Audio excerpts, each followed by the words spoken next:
পরিবারের জন্য কখনোই ভালোবাসার মানুষটিকে ছেড়ে দিও না, কারণ ভালো তুমি বেসেছো, তোমার পরিবার না।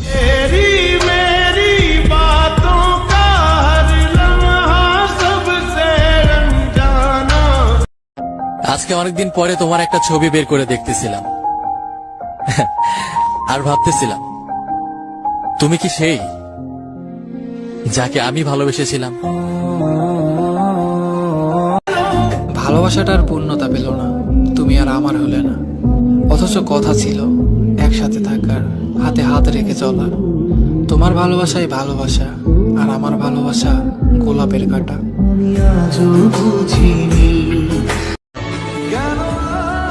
হয়েছে, থাক, আর বলতে হবে না। আসলে আমি গরিব তো, আমার হাতে তোমার বড়লোকের হাত মানাবে না।